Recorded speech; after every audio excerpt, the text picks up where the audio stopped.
아, 어디 가세요? 안녕하세요. 미지근하지만입니다. 서가의 마이스트로로 돌아왔습니다. 음, 손님들에게 추천하지 못한 책들을 추천하는 시간, 어, 내면의 소리를 내뱉어보는 시간, 책을 많이는 아니고 조금 소개해보는 시간. 그래서 바로 시작하겠습니다. 처음으로 소개할 책은 스콧 피츠제럴드의 바질 이야기란 책입니다.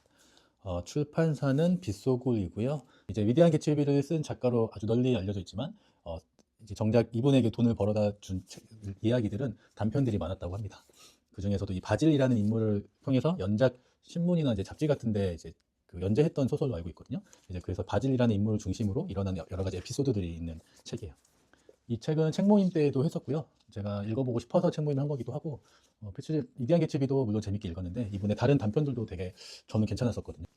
그냥 바질이란 아이가 이제 성장해가는 성장 과정을 그린 소설이거든요. 버벅대, 버벅대. 성장 소설입니다. 바질의 성장 소설. 저에게 이 책은 시트콤이었어요.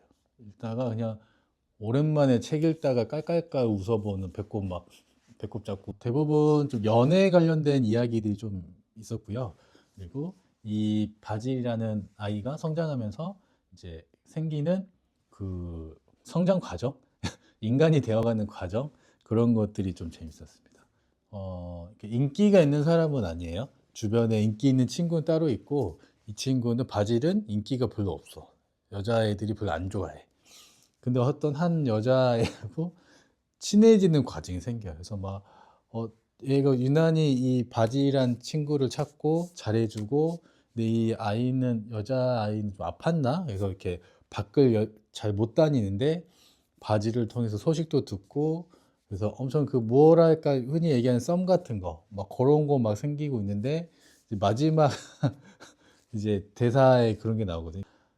자기 집에서 파티를 하는데, 그게 이제 바질이 긴장을 하겠죠. 이제 뭐 파트너가 되어주겠어? 뭐 이런 걸 기대할 수 있잖아요. 근데 뭐라 그랬냐면은 네 재밌습니다. 그러고 끝나요. 네 그래서 그러고 끝나서 너무 웃겨요. 네, 그런 이야기들이 좀 다수다. 문장이 엄청 막 기억에 남진 않은데 그래도 제가 좋아하는 문장은 뭔가 이 아름다운 문장보다는 그 인간의 본성을 깨닫는 문장들을 되게 좋아하거든요. 여기서는 겨우 한 문장 얘기할 수 있는 한 문장 찾은 것 같아요. 딴 것도 줄을 쳐놨는데 막상 읽어드리려고 하니까 이게 앞뒤 내용을 모르면 무슨 말인가 싶긴 해가지고. 누구에게나 삶은 힘겨운 싸움이며 멀리서 보면 가끔은 화려해 보일지라도 항상 난해하고 놀라울 정도로 단순하며 조금은 슬프다는 걸 그의 미숙한 경험으로도 알 것 같았다. 뭐 그런 문장입니다. 또 다른 에피소드로는 이제 제가 이 책으로 책 모임을 했는데 저는 이제 너무 재밌어가지고 막 책 모임 미쳤겠다. 아주 미쳤다. 다들 재밌게 읽었겠지? 막 제가 신나게 한 시간 넘게 막 엄청 떠들어댄 것 같아요. 막 이거 너무 재밌지 않았어요. 뭐 바질이 어쩌고 저쩌고 막 이렇게 재밌다 재밌다 하고 있었는데 이제 참여하신 분들이 대부분 이렇게 하고 있었는데 다른 분 한 분, 친한 한 분이 친한 단골분이 거의 마지막 거의 책상을 이렇게 빵 이렇게 빵 근데 저 이 말은 해야겠어요 하고 저는 별로였어요 그랬거든요. 그래서 그게 기억이 납니다. 별로였다고. 근데 자 이번엔 두 번째 소개할 책은 이 책인데요. 문학동네에서 나온 책이고 제임스 웰든 존슨이라는 작가의 한때 흑인이었던 남자의 자서전이라는 책입니다. 제럴드가 1896년생이시고 이 제임스 웰든 존슨이 1871년생이셔서 약 한 10 몇 년 정도? 20년 정도 차이는 있지만 그래도 좀 이렇게 같이 읽으면서 생각해 볼 수 있는 책인 것 같아요. 근데 이 책을 바질 이야기를 읽고 이 책을 읽어야겠다는 건 아니었고 제가 제 장바구니에 읽어보고 싶어서 항상 넣어뒀던 책이 있었는데 이 책을 읽게 된 계기는 이제 영화 시너스라는 영화가 한국 개봉했고 미국에서는 엄청난 흥행을 했는데 한국에서는 10만도 안 된 비운의 명작 시너스라는 영화를 제가 봤는데 근데 아주 뱀파이어하고 그런 흑인 역사를 다룬 영화인데 근데 진짜 미쳤습니다. 엄청 재밌어요, 사실. 그거 보고 재미없다고 하신 분 제가 못 봤습니다. 그 OTT로 보실 수는 있으실 거예요. 물론 극장에서 보는 게 최고인데 그래도 극장에 다시 개봉할 일은 없으니까 기회가 되시면 꼭 보시기를 권합니다. 아주 짱 재밌어요.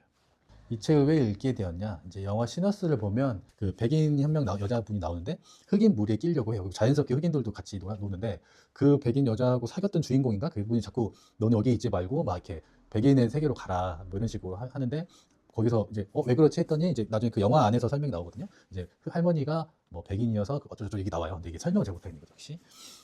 아무튼 그때 좀 궁금증이 생겼고 그 영화 모임 때 미국에서 오신 단골분께서 진짜 아주 미국 역사, 흑인 역사 이거 진짜 설명 잘 해주셨거든요. 그래서 이 영화 자체가 엄청 풍성하게 저한테 느껴졌어요. 흑인의 피가 한 방울이라도 이제 있으면 그 조상의 어딘가에 그 흑인이 있으면 이 사람이 모습이 완전히 백인이라 할지라도 이제 취급은 흑인과 똑같은 취급을 받는다는 거예요. 그게 원드랍 룰, 원 블러드라고 하더라고요. 그걸 듣고 너무 이 책을 장바구니에 넣어놨던 책을 너무 읽고 싶은 거야. 그래서 제가 책을 읽으려면 책 모임을 열어야 돼요. 그렇지 않으면 책을 잘 안 읽. 근데 역시나 책 자체가 너무 재밌었고 이 작가가 그 이제 세계 문학사에는 족적을 그렇게 남기지 못했는데 흑인 사회에서는 그 약간 넘사벽인 그 무슨 그 스펙을 가지고 있는 뭐 흑인 최초의 뭐 어디 대학교 입학 그리고 뭐 흑인 어느 지역에서의 미시시피 지역인가 뭐 어디 지역의 최초의 흑인 변호사 이거 뭐 최초의 외교관 그리고 이거는 흑인 전 잘 모르는데 여기 적혀 있기로는 흑인들이 쓰는 그 애국가처럼 부른 노래가 있는데 그 작곡가 뭐 아무튼 엄청 다양한 스펙을 그 세계 안에서는 다양한 스펙을 가지고 있는 넘사인 작가님이신데 당시에는 본인의 이름이 아닌 다른 이름으로 냈고 이 책 당시에도 좀 파격적인 내용이어서 뭐 그런 이유 그리고 흑인의 문제를 다루는 소설을 백인 포함 사람들이 잘 읽지를 않았대요. 근데 흑인 노예에 관련된 좀 내용이 있다고 하면은 백인 그때 사회에서는 좀 읽히는 분위기가 있어서 그 가명 그리고 자서전이라는 이름으로 마치 실제로 이런 일이 있었던 것처럼 해서 출간을 했다고 합니다. 그래서 수십 년이 지난 다음에 이제 이 책은 자서전이 아니라 이제 본인의 이야기가 아니라 소설이다라고 해명을 했는데 잘 안 믿었다고 하긴 하더라고요.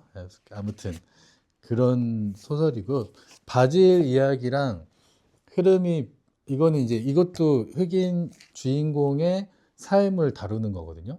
요거는 좀 그때 학창 시절에 있었던 에피소드를 가지고 이렇게 쭉 올라가서 이 성장 과정을 말한다면 이건 소설이니까 장편 소설이니까 어렸을 때부터 본인의 정체성을 계속 찾아가면서 생기는 이야기들 그리고 본인이 어떤 삶을 살아야 되는지 그때 당시에 흑인들이 어떤 삶을 살았어야 됐는지에 대한 어떤 통찰 같은 게 들어있는 소설입니다.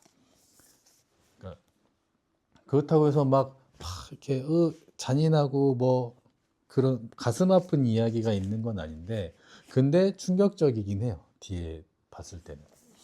이제 아까 원 드랍 룰 또는 원 블러드 얘기했을 때 이거랑 같이 이어지는 게 패싱이라는 단어인데 이제 같은 문학 동네에서 나온 패싱이라는 소설도 되게 유명하죠. 백인인 척 살아가는 걸 또 패싱이라고 하더라고요. 이 단어가.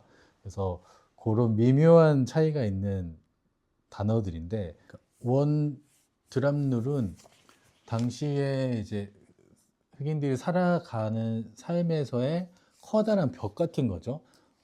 외관상으로는 전혀 흑인같이 보이지 않지만 흑인의 피가 있다는 자체만으로도 흑인이 되어버리는. 근데 이제 패싱 같은 경우에는 그것을 숨기고 백인인 척 살아가는 건데 이거를 이제 안 좋게 보려면 볼 수는 있겠지만 또 그들이 살아남기 위한 하나의 뭐 방법이잖아요. 이 책은 그게 담겨져 있어요. 그거는 보시면서 확인하시면 되고 이제 재밌어요. 이것도 재밌는데 좀 설명해 드릴게요. 그리고 이 주인공은 그냥 봤을 때는 백인에 가까워요. 근데 알아볼 사람들은 알아볼 수 있는 수준인 것 같은데 조금 눈치 없고 눈썰미 없는 사람들은 그냥 백인으로 생각할 수 있는 수준의 주인공이에요. 근데 이 주인공이 이제 거기에 대한 의문이 별로 없었어요. 흑인의 정체성이 좀 없다고 해야 되나? 굳이 사람들한테 본인이 어떠한 존재라는 걸 얘기하진 않았어요. 그러니까 나는 흑인이야, 흑인의 피를 가지고 있어라고 굳이 얘기하지도 않고, 그렇다고 해서 너 이렇잖아 했을 때도 굳이 부정하지도 않고, 그냥 그 상황에 맞춰서 살아가는 삶이었어요. 그러면서 이제 성장을 하게 되고, 어떤 기회가 있어서 좋은 학교, 그리고 재능이 엄청나거든요, 주인공도. 여기 주인공도 뭐 피아노 엄청 잘 치고, 뭐 일 엄청 잘하고, 손도 빠르고, 적응 잘하고, 뭐 그런 존재로 나와요. 근데 그게 뭐 이상하진 않아요. 근데 재밌어요. 근데 그러면서 생긴 에피소드들도 재밌어요. 또 이 책 나오는데, 이 책이랑 비교해 봤을 때 가장 재밌게 생각했던 부분, 그리고 안타까웠던 부분은, 여기서도 이 바질이라는 주인공이 목표는 그거예요. 좋은 대학을 가기 위해서. 그리고 여기 주인공도 당연히 이제 공부를 잘하고 하니까 비슷하겠죠. 좋은 대학 가려고 하죠. 똑같이 좋은 대학을 가려고 합니다. 같은 대학이었는지 잘 모르겠어요. 좋은 대학 가려고 하는데 어느 순간 그거를 틀어버려요. 틀는 이유가 자신의 정체성을 위해서 고향으로 내려갑니다. 본인의 고향이 아닌 그 흑인들이 많이 살고 있는 지역, 그리고 부모의 고향으로 가려고 합니다. 이 주인공은 그 재주가 뛰어나요. 머리도 좋고. 그래서 뭘 해도 잘해요. 뭐 담배잎 공장에서 엄청 잘하고, 피아노 쳤는데 피아노 치는데 그냥 잘 치는 수준이 아니라 뭐 연주회 다닐 정도 잘했어요. 그 당시에 그 여기서 연결되는 게 바로 재즈 시대. 이 책이 재즈 시대의 책인데 이게 그 바로 직전의 책이라고 생각하시면 돼요. 그 흑인의 음악이 그 무슨 이름을 가지고 있는데 이름이 생각이 안 나네. 그게 유행하던 초창기의 시기고, 그게 유행을 넘어 하나 이제 문화가 돼버린 시기.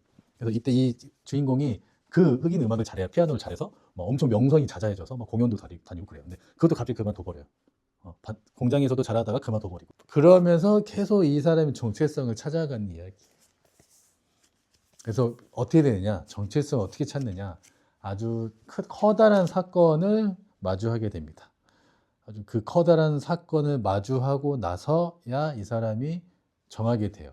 근데 그가 선택한 이 본인의 앞으로의 삶이 어떤 건지 저는 그래서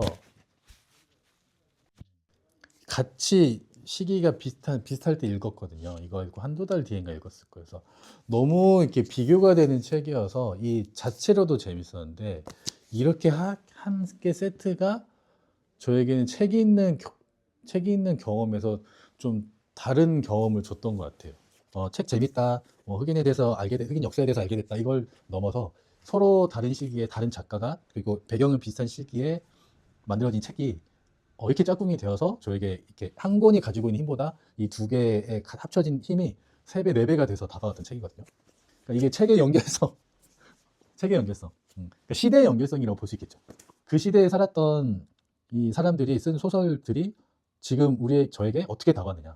그러니까 우리는 지금 이 시대에 나오는 책들을 소비를 하잖아요. 이렇게 다다닥 소비를 하는데, 그냥 그때는 이 정도의 그 작가하고의 공감대하고 작가하고의 어떤 형성된 그런 것들로 책을 읽기 마련이긴 한데, 예전에 쓰여진 책들을 이 시대에 비슷한 그때 당시에 이거 설명 너무 어렵네. 그때 당시에 각자의 어려움을 겪고 있는 사람들이 써왔던 이 책들을 이 시대에 읽으면서 퍼즐 같은 게 약간씩 맞춰지는 느낌이 들었어요. 이 책 두 권을 읽으면서.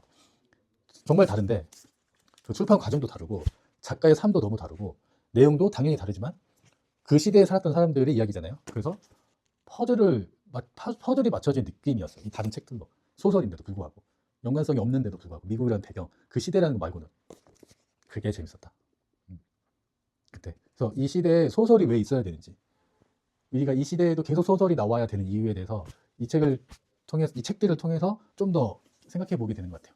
나중에 아마 먼 미래에도, 또 가까운 미래에도 옛날에 우리 이 시대에 나왔던 책들을 읽겠죠.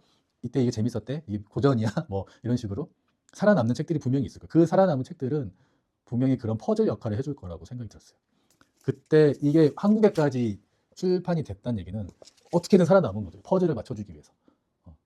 그 시대 우리가 아무리 생각해도 경험해보지 못했고 다른 나라 일이고 역사로만, 이제 교육으로만 알고 있는 일들을 이 소설을 통해서 조금 더 생생하고 허구의 이야기일지라도 분명히 담겨져 있거든요. 그 시대의 이야기, 특히나 그때 당시의 이야기들은 분명히 지금 우리가 살고 있는 시대도 이런 소설에도 나랑 취향은 안 맞아도 분명히 담겨져 가고 있을 거예요. 살아남은 책들은 분명 미래의 퍼즐이 되어서 또 알게 해줄 거라고 생각합니다. 그게 소설이 계속 나와야 되고 있어야 되는 이유지만 또 우리가 계속 소설을 읽어야 되는 이유이기도 하다고 생각해요. 뭐 그것 때문에 소설이 존재하는 건 아닌데 하나의 이유라는 거를 생각해 봤다. 그런 생각을 해봤습니다. 그래서 작년에 너무 인상 깊어서 이렇게 책 두 권을 선정했습니다. 저 뭐 재밌는 책도 있긴 있었지만 이 책이 저에게 주는 큰 감동이 있었어요. 몰랐던 부분에 대해서도 알게 된 것도, 시대에 대해서 풍성하게 그려볼 수 있는 것도 저에게 큰 도움이 되었습니다. 한때 흑인이었던 남자의 자서전. 이것도 재밌고 여기서 문장 하나 그래도 읽어드리는 게 낫겠죠? 여기도 이렇게 좀 많이 이렇게 했어요. 여기다가 붙이고 이거 제가 기억에 남아서 뭐 이게 앞뒤 내용은 너무 자기에게 잘해주는 사람이 있는데 이 표현이 너무 좋았어요. 그 순간은 그의 우정이 지겹고 당혹스럽게 느껴졌다. 제가 이렇게 좀 잘 좀 해놓을 거랬다. 뭐 모든 사람이 비슷하게 승자가 되지만 패자가 되는 방식은 다르다. 설명할 수 없지만 좋은 문장이었습니다. 그런 책입니다. 좌절. 그래서 이 책은 아마 이 두 권 다 쉽게 접하지는 못하실 거예요. 이게 피츠제럴드는 워낙 위대한 개츠비가 유명해서 그거를 주로 읽으시고 이것도 아마 한국에 처음으로 이렇게 번역된 책이거든요. 그래서 접하기가 쉽지 않은데 이 영상을 보시고 제가 설명은 잘 못했지만 그럼에도 한번 보고 싶다 하시면 한번 읽어보시기를 권합니다. 자, 이제 마지막으로 소개할 책은 제가 읽을 책입니다. 저희 서점에서 팔고 있는 책을 선정했고요. 이 책은 읽고 나서 다음 책 소개 영상 때 이제 후기 알려드리는 지금과 같이. 일단 책은 알베르 까미의 이방인입니다. 이 책은 열린 책들에서 나온 모노 시리즈인데 거기다가 알라딘 에디션이에요. 이제 제가 주변 단골 분들한테 좀 물어봤는데 읽으신 분들한테 어떤 분은 어렵다고 하시고 어떤 한 분은 너무 잘 읽혔대요. 재밌대요. 저는 어떨까요? 다음 영상에는 좀 더 자연스럽고 좀 더 카메라도 잘 보고 자연스럽게 책 영상을 만들어 보도록 하겠습니다. 그럼 안녕.